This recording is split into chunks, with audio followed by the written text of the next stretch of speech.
What's going on, everyone? It's Ben from YGO from Zero, back with another retro Yu-Gi-Oh format, back with another Imperial Format video.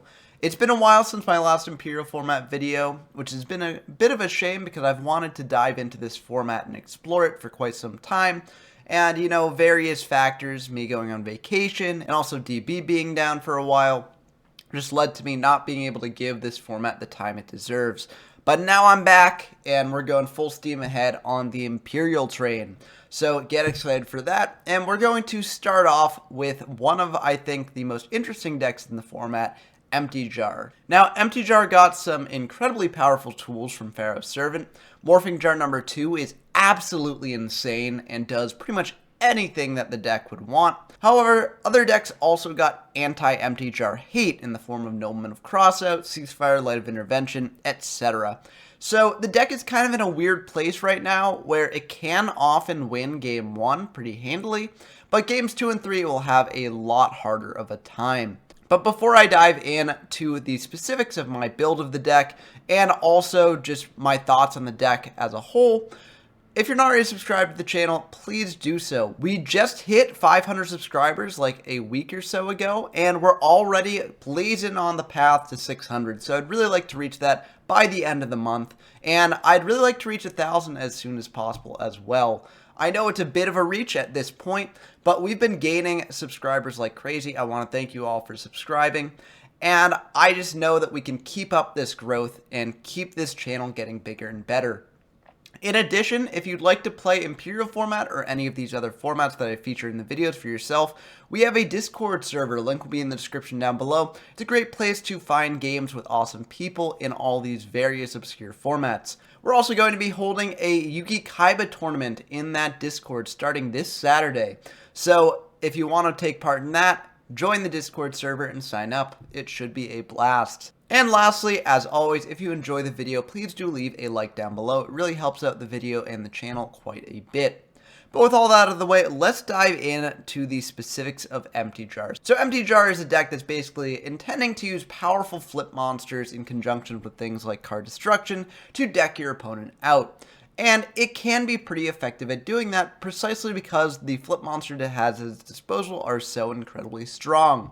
Things like Morphing Jar number 2 are absolutely crazy at stopping an opponent's aggressive pressure and also milling them for quite a bit of cards. The other jars are also very useful here. Morphing Jar can discard your opponent's hand and draw them 5 deeper into the deck, and Cyber Jar can wipe out their aggressive pressure and also get them 5 cards deeper into the deck as well, and it also pairs extremely well with card destruction at buffing up their hand before making that big card destruction play. We've also got some Hero's Shadow Scout, which, while not the best in the world, is pretty decent, and it can also prevent your opponent from getting some very powerful spells. In addition, we have more standard flip monsters like Magician of Faith to get back powerful spells from our graveyard, or get back a card destruction to go for a major end of game push, and Man-Eater Bug to stem aggressive pressure. And perhaps the flip monster that ties the entire deck together is Spear Cretin. Spear Cretin can enable you to get back other powerful flip monsters from your graveyard, like Morphing Jar number 2, and that makes it one of the best cards in this deck if you're able to set up your graveyard in advance. For the last monsters in our list, we've got 2 Sangan and 1 Witch of the Black Forest, the 3 recruiters in the format.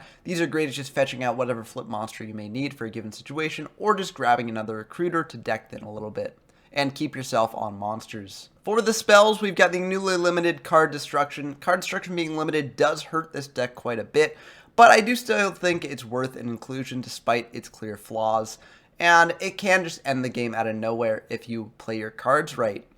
We also have, of course, some generic powerful spells. We've got a Change of Heart, a Dark Hole, Pot of Greed, Raigeki, and Forceful Sentry as our hand rip of choice. We could play Confiscation Link with Duo, but deck space is kind of tight here, and that 1,000 life point cost can be a bit devastating. So we're just using Forceful as our one sort of hand rip. We also have a ton of spell and trap removal in the form of 3 Giant Trunade and 2 Mystical Space Typhoon. These can be great at stopping Imperial Order, and Imperial Order is quite a threat for this deck. So you really want to stop that as much as possible. I think in future versions of this deck, I may even consider going up to 3 Mystical Space Typhoon and dropping 1 Trunade, because while Trunade is extremely good at buffing up your opponent's hand for a card destruction play or a Morphing Jar discard, it does just die to Imperial Order. And Imperial Order, while only being at 1, it is a very powerful card that you do have to play around. So I think in the future, maybe I'll mess with this ratio a little bit. But this is what I've been using so far. We've also got a Painful Choice, which is incredibly strong in this deck as setting up your graveyard for some Spear Cretin recursion, and it also sets up your graveyard for some Magician of Faith recursion as well. And for the last spell, we have the newly limited Swords Revealing Light. There is a lot more spell and trap removal in this format, so this card is a bit less good, but it can still be pretty decent at winning games, or at least wasting some of your opponent's spell and trap removal. Lastly, for the trap lineup, we've got 1 Imperial Order. This is absolutely necessary in case your opponent has things like Nobleman of Crossout in the main deck, and especially necessary in games 2 and 3, as they likely will have Nobleman of Crossout at least in the side deck if it's not in the main. So, incredibly powerful card, and it's pretty much a must-have in every single deck.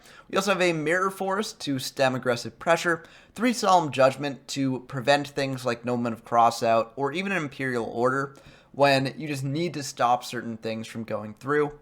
And lastly, we have 3 Wuboku to protect your life points and your monsters when you need it. For the side deck, I think this side deck is a little bit iffy, but it's what we've got going for us right now. We've got 3 Karibo in case we're up against like a big OTK deck. This can be good to search off of Sangan or Witch, just to stop damage that you can't stop otherwise. We have 3 Dust Tornado to stop things like Imperial Order, Call the Haunted, etc. But also it's good against things like Burn, which do play a lot of continuous spells and traps. We've got 3 Gravity Bind, just to stop aggressive pressure even further. We've got 3 Magic Jammer in case our opponent's playing a fair amount of spells. And we've got 3 Solemn Wishes for the Burn matchup.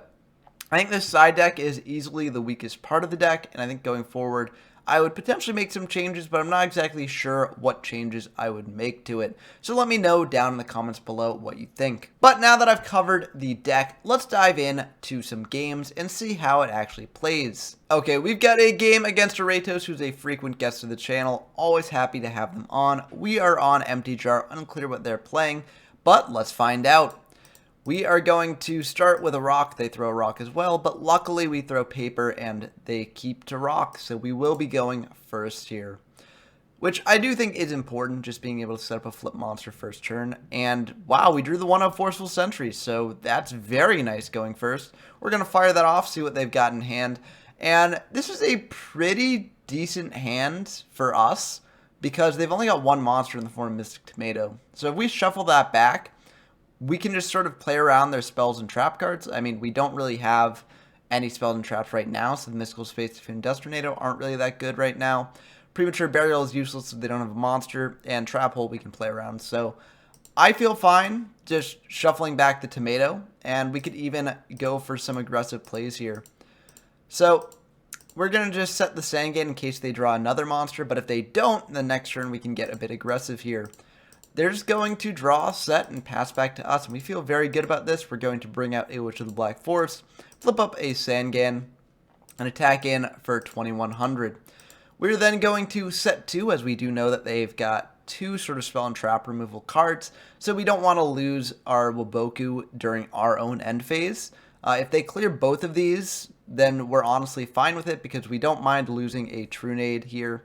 And as long as they're doing it during their turn, we can chain Wuboku to it and still get some value off of that. So we're feeling pretty good about this. They're going to start by firing Mystical Space Typhoon, hitting that giant Trunade, and then they're going to fire another Mystical Space Typhoon, trying to hit our Wuboku. So they still do have 1 spell and trap removal card left in the form of Dust Tornado, but we're feeling pretty fine about this. They're going to bring out a Mechanical Chaser, set everything else in their hand, and pass back to us. And luckily we know everything that they have set. Spear Cretin is pretty decent right now, but, we can save it for later. They're going to attack in to our Witch of the Black Forest. That will get us a Sangan search here. And main 2, they're going to fire a Delinquent Duo to snipe 2 cards out of our hand. Let's see what they hit here. They're going to hit a Magician of Faith, and we actually are going to send a Spear Cretin here, as we kind of just want to get aggressive, as I do think that we could potentially win just through damage alone. So they're going to pass back to us. We draw card destruction, which isn't really useful right now. And we're just going to bring out a Sangan, see if this baits out a Trap Hole. It does not, which means that we know we can just go for 2450 here. That's half their life points. So if they don't draw another monster or a way to stop this damage from going through, then we just win the game next turn. They do have premature burial, though. I did forget about that. So they will be able to bring back this mechanical chaser and attack over a man-eater bug. So we will drop down 1400. But they'll just set one pass back to us. Solemn Judgment is pretty decent. We could actually card destruction our own Solemn Judgment here just to try and draw something that will enable us to attack in. But we don't really feel the need to do that. We're just going to set the Solemn, let that die to the Dust Tornado, and pass back to them. They're going to summon out a Witch of the Black Forest, attack into our Sandgan. We're going to grab a Cyber Jar, which is a very good board clear here. They're going to attack into our other Sandgan, and we are going to grab a Morphing Jar number 2, which is even better given that they've got a Witch. They're going to pass back to us, and we draw Magician of Faith, which is pretty okay. I mean, we got Forceful Sentry. True Nade isn't really good right now, as we don't want to give them back the premature. But Forceful Sentry is a good card to potentially get back. I do think that we're just going to set the Morphing Jar number 2, though. Set this card destruction, pass back to them. They're going to set one and attack in. This is to play around in case we set Morphing Jar, I'm pretty sure. And unfortunately for them, it's Morphing Jar number 2, not number 1. So they'll shuffle back their 2 monsters into the deck, and unfortunately they hit 2 monsters right away. Normally you'd like to mill more with the Morphing Jar number 2, but, you know, it doesn't always work out that way. But luckily for us, those are 2 decent ones to see. If we play our cards right around that Morphing Jar, we can get some pretty good benefits off of that. They're going to fire a Forceful Sentry here and shuffle back the Cyber Jar. Kind of unfortunate, as Cyber Jar is a pretty good card here. We just gotta hope we draw something pretty good. Sword of Revealing Light is pretty good here because we can trigger that Morphing Jar and cause them to pop their own Man-Eater here. We are going to fire these swords, and they will choose to pop their own Man-Eater bug. Flip up the Morphing Jar, so we both draw 5. We chose not to set the Magician of Faith beforehand in case we drew another monster that we'd prefer to play instead. And, you know, while Forceful is nice, we don't really feel the need to get it back just yet. So we're going to draw 5 here, and that's pretty good, honestly. We could go Change of Heart, take control of their Morphing Jar, attack in for 700. Unfortunately, we can't kill them here, but if we set the Magician of Faith, then we can also just get back the Change of Heart next turn. So that is something to potentially consider. We're going to think about this for quite a bit, and we're going to start with a Painful, just playing it a bit safe. We don't want to necessarily fire our Change of Heart into something that could potentially be an Imperial Order. And it is indeed an Imperial Order. And they do have to stop that, as with Painful Choice, we could actually potentially get something to win the game here. But unfortunately, they did have the IO for it. Luckily, we still have the Change of Heart for later, so we're feeling fine about that. In the standby phase, they got to choose whether to pay for the Imperial Order, and it is actually a big decision here, as they are down to 1650, which is pretty low. They are going to let that die, activate a Pot of Greed, which is a very good card here. And let's see what they do. They're going to fire Heavy Storm. That will be able to clear the Sword of Revealing Light, unfortunately. And then they're going to switch the Morphing Jar to attack and attack in. And they attack with Morphing Jar, which I do think is smart, as, you know, most of our monsters can be cleared by a Morphing Jar. They know we don't have a Witch because Witch is already gone. It's limited at this point. The only thing that can't really be is a Morphing Jar number 2. But honestly, you kind of want your opponent to have Morphing Jar number 2 survive on field, so that way they potentially mill some good cards. So it's not the worst for them. And they do manage to hit over the Hero Shadow Scout. We do luckily hit some very good spells here. Glad to see that our opponent won't be getting those. But unfortunately, they do get Magician of Faith, so they will be able to get those back, potentially. They're going to attack in for 1400 here and pass back to us. We draw Mystical Space Typhoon, which is pretty nice. We're going to think about exactly what to do here. And we're actually going to fire the Change of Heart now on that Mystic Tomato, attack into the Morphing Jar, get them down even lower to a point where they're very close to death. And then main phase 2, we're just going to set the Magician of Faith here to get back the Change of Heart. We know that they've depleted a Change of Heart on their own, so unless they have something like Raigeki, we can feel pretty safe in getting back that Change of Heart and potentially pushing for lethal next turn. They're going to get back the Mystic Tomato here. They're going to set one, set another, and attack in. You know, they're playing around Morphing Jar again. But unfortunately for them, it's a Magician of Faith. So we're going to grab back this Change of Heart here. They're going to pass back to us. And we have the strong read that their set is a Magician of Faith, as we do know that they searched it. So we are just going to fire the Change of Heart, targeting that Magician of Faith. And luckily for us, it is the case. So we're going to grab back this Change of Heart and we're going to change of heart their Mystic Tomato, and we're just going to try and go for lethal here. If they've got something for this, then they've got something for it. We can set Morphing Jar next turn, draw some more. And it looks like they might indeed have something here. So they're going to fire a Mystical Space Typhoon on ours at the start of the battle phase, which makes sense. This means that they probably have like a Call of the Haunted set. So we're going to fire a Mystical Space Typhoon of our own, just trying to blind snipe that Call of the Haunted. Unfortunately, we just hit a Monster Reborn, and they will be able to fire this Call of the Haunted here. But luckily for us, they don't really have anything good engraved to bring back, just a Morphing Jar, and unfortunately, that won't quite do it here. So we're going to attack in to the Morphing Jar, and that will just be the end of the game. So kind of a weird game one for Empty Jar. I mean, normally the deck doesn't aim to win through damage, but sometimes you just got to do what you can to win, and that's what we did there. I do think that game did really show the power of Morphing Jar number 2, which I do want to show off, as I think that card is one of the most busted cards in this format. And I really do hope that it sees more play and experimentation in the future, maybe even in some good stuff decks.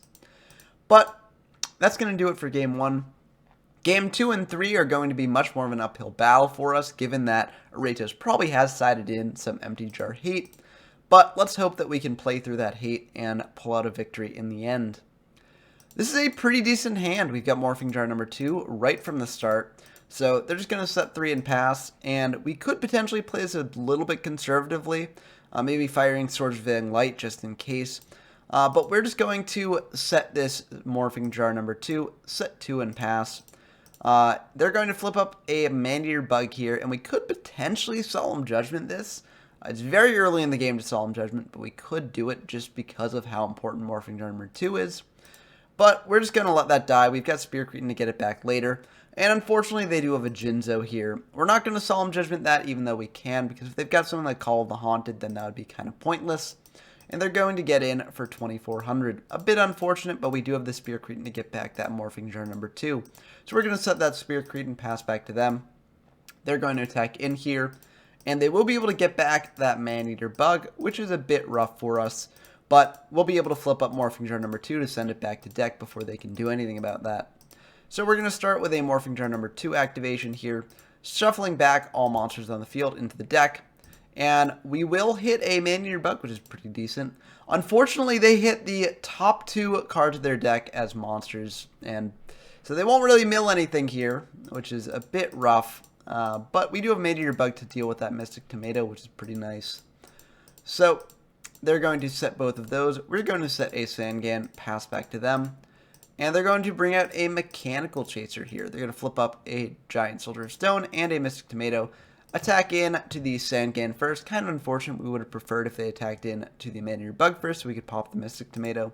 But this is fine. We can grab back a Cyber Jar here. They're going to attack in with the Mystic Tomato. We'll pop the Giant Soldier of Stone here. And they're going to fire Delinquent Duo, which is a bit rough for us. We might even want to Magic Jammer this. We will be losing 1 card from hand, but at least that way they can't potentially snipe the Cyber Jar. And we will indeed fire the Magic Jammer here. Maybe a bit of a mistake. Maybe we should have saved this for later for something like a Nobleman of Crossout. But I figure it was fine. Not the best play in the world, but like we've got Solemn Judgment to back it up later. So we feel fine about this. We're going to set the Cyber Jar here. Activate Swords, protect it. They're going to fire Mystical Space Typhoon on the swords and just attack into the Cyber Jar. So that will clear it. And we're going to reveal the top 5 cards of our deck. We get a Man-Eater Bug and a Morphing Jar, both of which are pretty decent. And they'll get a Ceasefire and 4 monsters, 2 Mechanical Chasers and 2 Man-Eater Bugs. Now, Ceasefire is a very powerful anti-Empty Jar tech here, so it is a bit unfortunate that they add it to hand.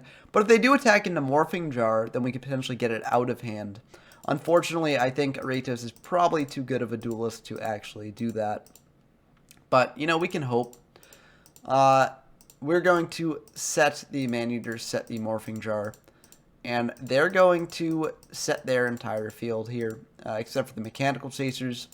And they're going to grab that Ceasefire to hand. We do get a Solemn, a Trunade, and a Dark Hole, all of which are, like, decent. But it is quite unfortunate that they'll be able to Ceasefire us for 2,000 damage next turn. So they are going to activate the ceasefire, and we could potentially solemn this. We do have a solemn set, but we don't really want to here, as we don't really care too much about these flip effects going off, and the damage that we take from the solemn would actually be more than the ceasefire. So we are going to think about that and just let the ceasefire go through. We take 2,000 here. And then we're just going to try and fire a Dark Hole. They're going to fire an Imperial Order in response, so we've got to solemn that, as we do need this Dark Hole to go through and clear their board. We could have potentially, you know, if we were planning on doing that, we could have solemned the ceasefire, set our hand, you know, flipped up Morphing Jar to draw some, and then done this play. But I think this is fine as is, and if we had done that, then we would have actually lost to Imperial Order. So I feel fine about doing this. We're then going to set a Solemn Judgment and a Trinade here and pass back to them. They unfortunately are going to fire a Call of the Haunted here, so maybe this was a sign we should have Trinaded before doing this. And unfortunately, they do have a Dust Tornado, and they will snipe the Solemn Judgment here. Quite unfortunate. Let's just hope that we can still win the game here. Unfortunately, it looks like they've got a Cannon Soldier. So that will just be the end of the game because they attack in with, you know, Mechanical Chaser or Cannon Soldier. They can clear this Magician, and we only have 1,800 life points left, and either of those represents a lethal push. So quite unfortunate here. If they had Dust Tornadoed our Trinade instead of the Solemn, then maybe we could have potentially come back from that. But who's to say? It's kind of iffy. But I do think that does show how difficult it can be in games 2 and 3 when your opponent does have anti-empty jar hate. You know, the ceasefire was just one card, but it's a very powerful card. And it did cause us to lose out on some good flip effects and cause us to take 2,000 damage, which was a non-negligible amount of damage. So, kind of unfortunate there. But that's how it goes. Luckily, we're going first for game 3, so hopefully we can actually manage to do something here. This is not the best hand. We've got Magician of Faith and Spirit Cretin, which are good later, but not really right now. This is a bit tricky. We're actually going to set the Sangan to hopefully search out a better card later. And we're going to set a Magic Jammer and a Trinade here. We'll pass back to them. They do have a Nobleman of Crossout in the opener, and we could potentially chain Magic Jammer to this. It might be worth it, just because Sangan is a very useful card to get another card to hand. But we do just let this go through, figuring that we'll save the Magic Jammer for better plays later. And unfortunately, they do bring out a White Magical Hat, which really punishes this play. They'll be able to get in for 1,000 and discard a potentially very good card here. So let's see what they discard. They're going to hit the Magician of Faith. Main 2, they're going to set one, pass back to us. We try another Spirit Cretin, which isn't the best right now. We're going to set the Spirit Cretin, pass back to them. They're going to bring in a Sangan attack into the Spirit Cretin. And the reason we set the Spirit Cretin here instead of the Heroes was because even though we don't have any spells engraved for Magician of Faith to get back, at least this way we can sort of block the White Magical Hat attack, which is not the worst. And then next turn we can set Spirit Cretin and set up the Cretin Loop. Instead of doing the Cretin Loop, though, we're going to go for a Cyber Jar here. So that way we can recycle the Cyber Jar later with the Cretin instead. I think that makes sense. Let's see what they do here. They're going to bring out a Mystic Tomato and attack into that Cyber Jar. That will clear their entire board here. And we get some pretty good hits off that. Unfortunately, they get a Dark Hole, so they'll be able to clear our board away before we can use it potentially. But, you know, this is a pretty good setup here. Morphing Jar number 2, we're always happy to see, even though this will represent potentially a lot of monsters shuffled back into deck here.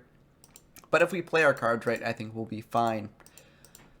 Unfortunately, we might not have the chance to, but let's see what we do. We do have Magic Jammer in case they do try and go for the Dark Hole play here. So we're just going to set a bunch of cards here, and they're going to add a bunch to hand. We're going to add that Trinade. And main 2, they are going to go for a Pot of Greed. We're not going to waste the Magic Jammer on that. We're going to save it for the Dark Hole here.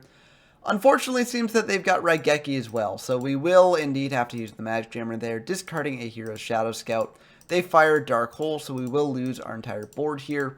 Quite unfortunate, as we did have a pretty good turn planned turn there. But, you know, it happens. They've got Duo, so they'll be able to snipe 2 cards out of our hand. But luckily, either way, we do have Morphing Jar number 2 access, because if they send Morphing Jar number 2, we can get it back with Cretin. If they send Cretin, we've got Morphing Jar number 2, so we feel decent about this. They're going to snipe the Morphing Jar number 2, so we're going to discard a Trinade. They're going to set one, pass back to us. We draw another Magic Jammer, which is pretty decent. We're going to fire the Trunade just in case they've got some way to stop this. So we're going to set the Cretan, set a Jammer, pass back to them. You know, it's not likely that would have made a difference, but if they had like a Call of the Haunted set or something, then it might have. Although if they had a Call of the Haunted set, they could have just chained it, getting back a Sangan, getting a Search. So maybe that wasn't the right play, but I think it's fine. They Change of Heart are Spear Cretan, so they will be able to flip that up and bring out a Witch of the Black Forest. They will be able to get in for 1,600 here, which is fine. It's not the worst and not the best, so it's just life points, honestly. That Waboku's pretty nice. We could set it here, but I think we want to keep it in hand in case they've got some powerful spell that, you know, we want to negate with the Jammer. They're going to bring out a Man-Eater Bug here and attack into our Cretan. We're going to get back this Morphing Jar number 2, and given that Cretan's effect is optional, they actually won't choose to bring back a monster, which I think is smart because they want to trigger this Morphing Jar number 2 in a way that makes us potentially mill and also decreases the amount of mills that they'll have to make. So we are going to both shuffle our fields back into the deck, and we luckily only mill a Solemn Judgment, and they don't really mill that much, which is a bit unfortunate. And they do have a Mechanical Chaser and a Man-Eater Bug for next turn.